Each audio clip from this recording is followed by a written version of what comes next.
Welcome, Diamante. Great show tonight. Thank you so much. Thank you guys for coming and having me. How were your thoughts on the show tonight? What do you think about the turnout, the crowd? I was so surprised with the crowd. This was my first LA show in a while because I've been on tour since April, and just, going up on that stage and seeing all my friends and everyone I know in LA out here tonight was really special for me, and it was a lot of fun. It was really stressful at first, but now I'm having the time of my life. It's over, it's done with, it's good. You've been busy. I have, yeah. You've been really busy. As she said, we saw you at the Whitesnake tour, opening for Whitesnake at the Savon Theater.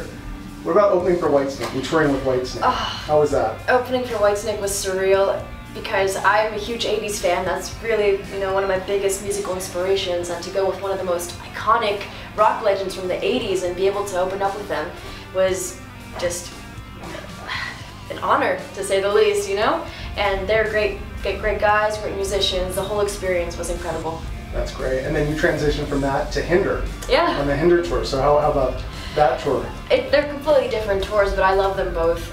Hinder is more of the kind of touring that I'm used to, like the grungy rock bars, and the crowd is right in your face, and it's more intimate that way. Whereas, Whitesnake was the seated auditoriums, and all you see is just a sea of black.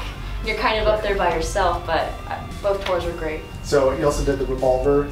Yeah, that was with Flyleaf. That was, again, more like the Hinder tour, the grungy rock bars. It was the Hottest Chicks and Hard Rock tour, so it was a female lineup, and it was really cool. It's a great lineup.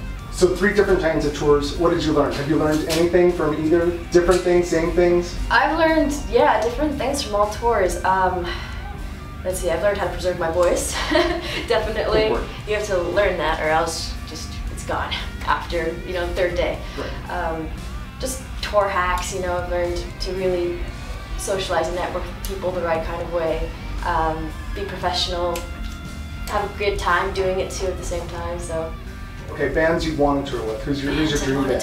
Oh, that was my question. Is your question? Alive or dead, I guess. Alive or dead? Sure, why not? Yeah. One of each. How about one of each? Okay, I would have loved to tour with the Runaways when, in their prime time. Motley Crue, definitely. I feel like that'd be insane to tour with them. Nirvana.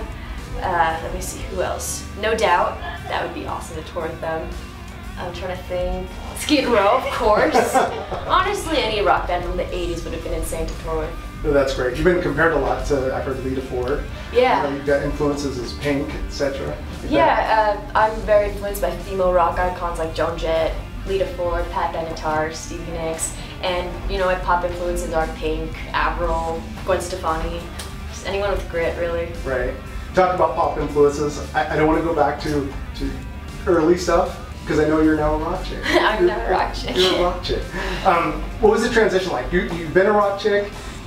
Tell me about the songs you've been writing for the EP. Well, like you said, I first started out when I was about 13, writing more in the pop vein.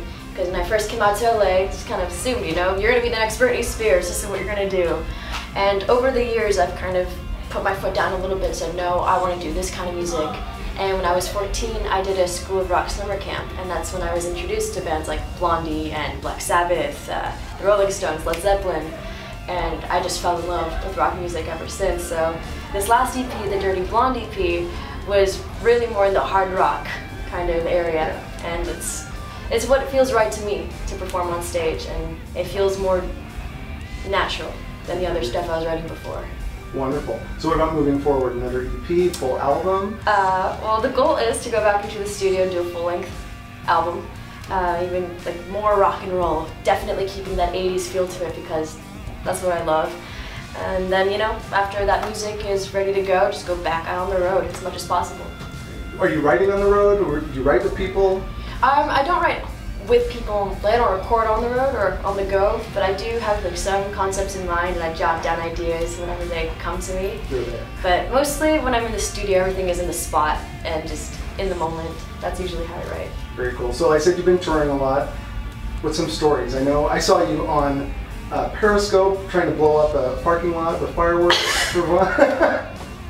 Yeah. You gotta be getting up to mischief. You're a young gang of people. Definitely. Like I said, you have to be professional, but you have to have fun on tour at the same time, or else you're just gonna be miserable, right? And who wants to do that?